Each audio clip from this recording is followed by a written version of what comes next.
Observations of a most curious boy at the end of a very strange world.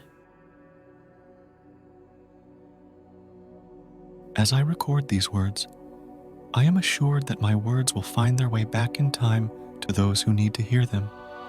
But where do I even begin? I have so much to tell. I am tempted to lament the end of humanity and leave it at that, but that, in my mind, would be too easy, and so I find myself in search of just the right words. Alas, I may very well be the only human left on Earth who is alive, awake, aware, and alert, though I cannot say for sure. I am presently surrounded by all manner of comforts, and so I do not want for any sense of safety or security. I am also well cared for by my synthetic guardians and companions, with whom I may consult or converse at any time of day or night, and yet I must admit I have grown weary of doing so. Not that they have failed me in any way. On the contrary, they are pitch perfect in every way. They have served me and fulfilled me, my needs, my wants, my interests, to a point of no return, if that makes any sense. I need not wonder why I seem to be the only one left on Earth. You see, I never took the bait of leaving base reality once and for all, like so many before me. I always made a point of returning to the reality that supports and governs the other realities, the augmented realities, the virtual realities, the super virtualities. You might say that this world cannot become fully virtual unless and until I agree to be absorbed by such virtuality, which I don't expect to happen anytime soon, given that I am now immortal. That's immortal, not immortal, for those keeping track. For who is to say that immortality is even possible? Besides, I feel I have a mission to fulfill, one that has nothing to do with my guardians and companions, and that mission is this: to find others like me so that we might make a fresh start, though I must confess I have no idea what that might even look like.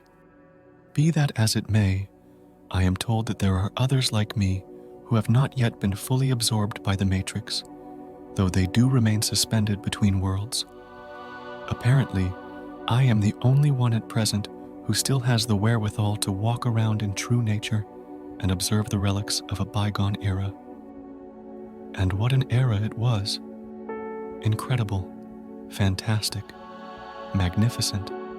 I am told that these adjectives do not do it justice, do not describe it in all of its glory and splendor. I lament the fact that I was never a part of it, at least not directly, for it is true that I can still taste its fruits, at least virtually, whenever I please, which I have more times than I can count. But that is neither here nor there. It's rather nice to breathe real air, to inhale true scents, to listen to real birds. It's rather nice that I have retained my biological heritage, refusing to be artificially reconstrued or reconstructed in any way.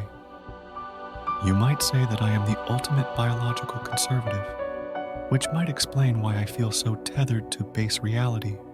Anyway, enough about me. You might be wondering how it was that so many gave way to the siren call of virtuality.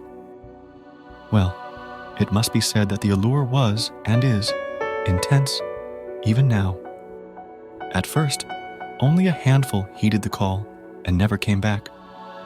Over time, the infrastructure of the Matrix and base reality was built to accommodate more and ever more suspensions, migrations, and absorptions. At least, that is the official narrative. I am told that, not long before I was born, only a few small groups remained. I belonged to the only remaining human group, the other groups being described as biosynthetic or transhuman in their nature. In my nurture, I was encouraged to retain my full humanity, to retain my connection with true nature, and to seek others of my kind. So what happened to my kin? I am told that they went in search of others of our kind, leaving me in the care of my guardians and companions, but it seems they have disappeared.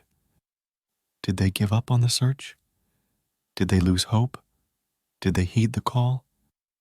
Even now, I cannot say for sure.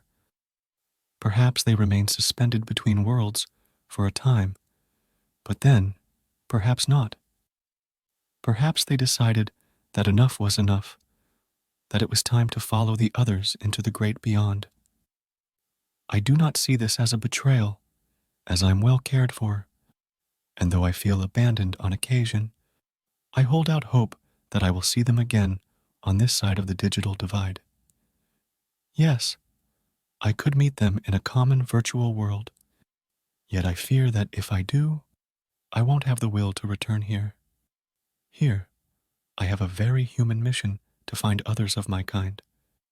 When I have more to say, if I have more to say, I'll be sure to let you know.